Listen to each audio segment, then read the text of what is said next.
You're listening to As I Was Saying.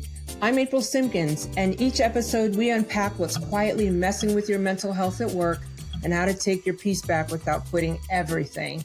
This podcast is for you if just pushing through is wrecking your peace. I'm breaking down the stuff we all deal with and giving you tools to actually do something about it.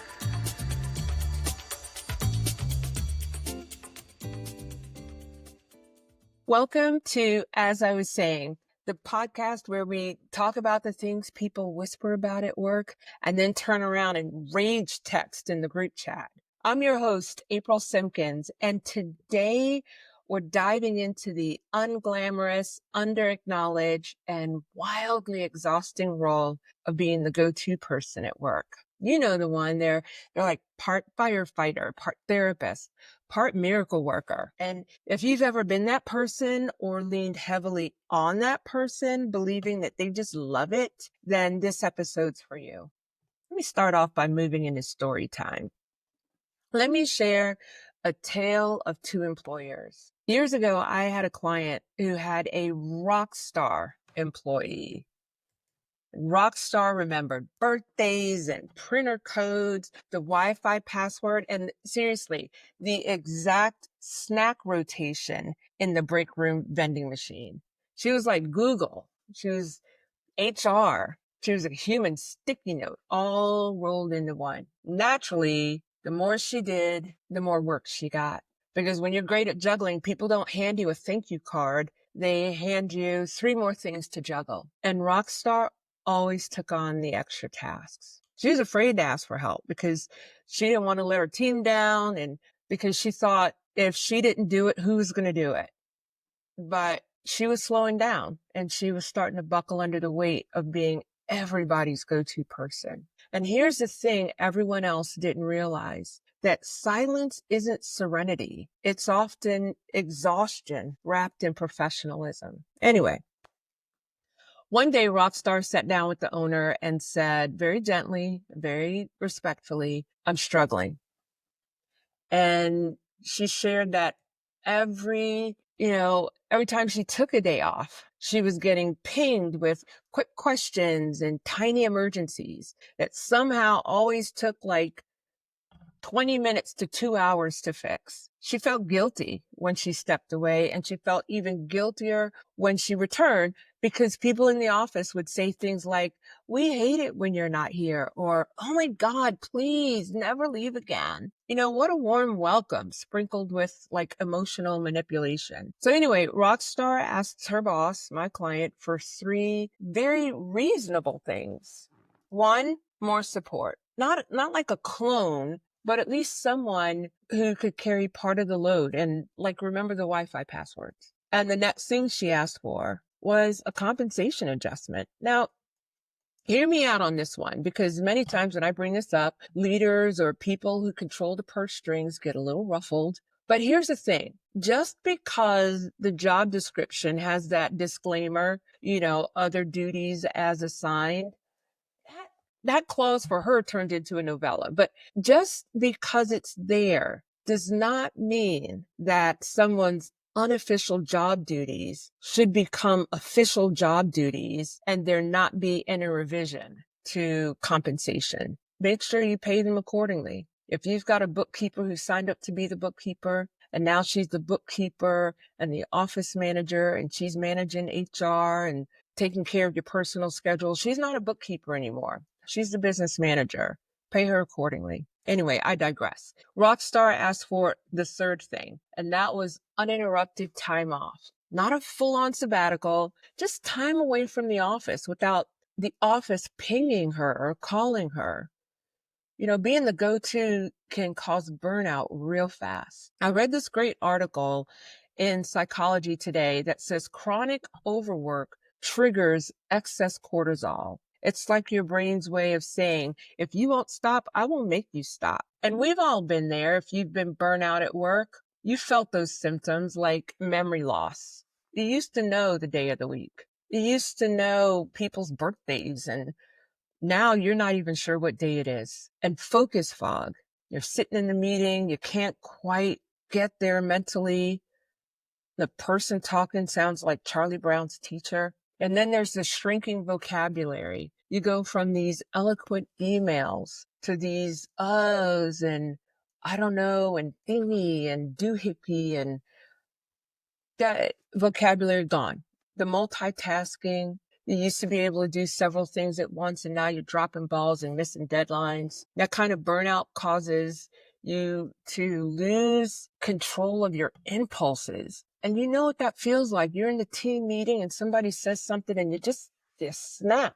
And then you're getting side-eyed with the raised eyebrow. You know that feeling. And so anyway, so Rockstar asked for these three things very calmly: help, pay adjustment for all the additional work she took on, and some uninterrupted time away. And the owner seriously freaked. Suddenly, Rockstar was an issue.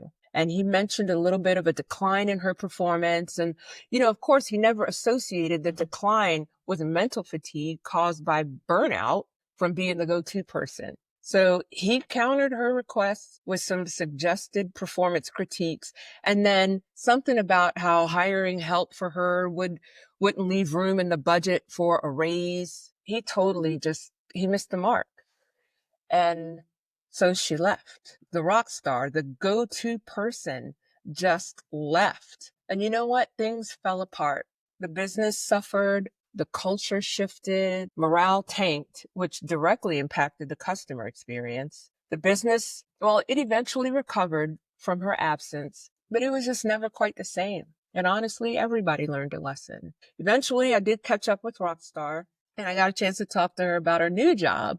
And she said that, she had learned boundaries, that no is a full sentence, that rest isn't something you earn, it's required. And most importantly, and I love this, she learned that acting your wage isn't being petty. It's practicing self-care and self-respect. And you know what? My client, he learned a few lessons too. He learned that loyalty doesn't mean availability 24/7. That praise is great, but it's not a substitute for support. And that the most cost-effective retention strategy isn't another potluck or pizza party. It's listening before someone walks out the door mid-slice. So here's a tip for leaders. When your go-to person is throwing up flags, asking for help, responding with, "I can't afford more people," is often code for, "I didn't plan for growth." And ultimately, honestly, whose responsibility is that? And sometimes, honestly, having a go-to person is the worst thing that a business can have. Let me tell you another story. Years ago, I had a client who was growing his medical practice, and he leaned on my consulting firm to set up processes and connect him with other resources like an outsourced payroll company and an outsourced bookkeeping company. And I was more than happy to do it. And then he hired an office manager that he met and thought she'd be an excellent addition to his team. After all, she could do it all. She had done a little HR. She was familiar with payroll. She claimed to know accounting. And he thought, well, this might be a great way to consolidate some expenses since he was just getting started. So you know what? He brought payroll in-house. And he allowed his new office manager to do the bookkeeping. He kept my company on as a consultant, but he narrowed our duties at the new office manager's request. Now, I still remember the frantic call that I got from him a few months later. It was on a weekend. I was out of town with some friends. He said that he needed to see me as soon as I got back in town. He didn't even want to talk about it over the phone, and I could hear the distress in his voice, but anyway, I met with him the following Monday morning, and he was really down when he shared that he found out that his office manager that he was leaning on, who had taken on so much responsibility, had been embezzling money. She'd set up a fake employee and said she ran the books and the payroll. It just went right by him. Meanwhile, she was stealing money and paying herself twice. He fired her and he pressed charges, and he realized that putting all of his systems under one person's control, that go-to person, removed a necessary check and balance process.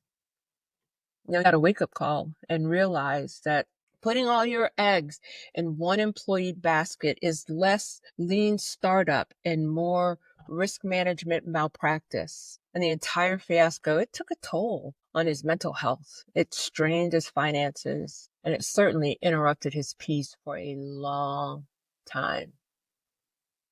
Trust is a necessary part of growing a business, and for him, it was completely shattered. Now, I want to break this down into 3 action items for your mental inbox. And I'm going to pull from the stories of both of those employers. One, this action item is for leaders. Build redundancy into your team and your processes. If one person leaving is your doomsday scenario, that's not loyalty, it's liability. So cross-train, review those position descriptions and build in redundancy so peers are adequately prepared to help and support one another. And stop calling it a tight-knit team when it's just 2 people doing 12 jobs. Those incredible, dependable, loyal, go-to people, they're tired. And if you can't create redundancy internally, then outsource it. Now, my second action item is for the actual go-to people. Advocate before you implode. Asking for help doesn't make you weak. It makes you smart. Your job isn't to carry the company like a backpack full of bricks. Learn the difference between doing the work and seeing to it that the work gets done. One burns you out, and the other is founded in delegating and building a team. And now this third tip, this is for everyone. Normalize mental health check-ins. And I'm not talking about mumbling, how are you? While you're like speed walking to your desk, carrying your coffee in one hand while looking at your phone in the other. I mean, actual check-ins. Say things like, how's your workload? Do you need help or support with that project? And managers, pose this question to an employee who looks tired. Hey, when's the last time you took a guilt-free day off? And then help them create a plan and a timeline to that much needed respite. Now I'm going to hit pause on the tips for a moment and let's look at some numbers. Harvard Business Review has a report that says 70% of employees feel pressure to be available after hours. That's not commitment, that's captivity. Now, let me share a few things here. I am a proud Gen Xer. And I can tell you that when Gen Xers and baby boomers, when we entered the workplace, work for most people stopped when you left the office. There really wasn't a way for the office to reach you lest they call you on your home phone. And if you were anything like me and you had that answering machine, you screened those calls when you got home because home was home and you had a plethora of other responsibilities pulling on you, and answering 8 questions from somebody at work, that wasn't on your agenda. As a matter of fact, we didn't have laptop computers when I first entered the workplace. And the ones who did, they paid $1 million for them. There was no Wi-Fi and there certainly wasn't cloud computing. So unless you brought your floppy disk home with your laptop, if you had one, work for you stayed at the office. What am I saying? I'm saying that we don't have that anymore because now we can call anybody directly on their cell phone. And thanks to cloud computing, we can get access to those files. But 24/7 access is just a recipe for burnout. Let me share another statistic with you. The American Psychological Association found that 1 in 5 employees rate their mental health as fair or poor, and 60% say work is the reason. And I'll bet a good number of them are the go-to people at work. Something else to consider. Replacing a burned out employee, like replacing Rockstar, can cost up to 2 times that employee's salary. And that means that preventing them from going is cheaper than living in the regret of the interruption to culture, morale, and maybe even the client experience. Let me share something with you about the cost of replacing an employee. Now, depending on the complexity of their job, it can take as long as 13.5 months for an employee to hit maximum efficiency. So if you're burning people out and they haven't even hit a year, they've never reached maximum efficiency, which means either your company or their department is running at less than its maximum efficiency. And you got too many of those running for too long, and your company is at 70, maybe 80% of what it really could be. Turnover cost, burning people out costs. Anyway, if today's episode made you sigh or nod or mutter, "Oh my gosh, that's me," under your breath, then good. That means it hit home. And by the way, you're not alone. So let's do something about it. Whether you're the go-to person or the one leaning on them, it's time for a reset. Speak up and share the load. As a matter of fact, you can play this episode during your next staff meeting and then come up with a few ways that you can share the load so the go-to person can finally take a couple of days off for uninterrupted self-care. Or maybe you are a person in a leadership position who realizes that one person feels like the linchpin of your business, and it is time to update those position descriptions, build in redundancy, either internally or externally. During our next episode, we're going to unpack another silent workplace saboteur, toxic positivity. Yep, we're going to talk about why good vibes only can be quietly destructive. Don't forget to subscribe, share, and leave a review or a comment. You know, this podcast exists to start the conversations we avoid at work. So let's stop avoiding them. Until next time, I'm April Simpkins. This is, as I was saying, be kind to yourself. Take a day off. And remember, your peace is not up for negotiation. Be well.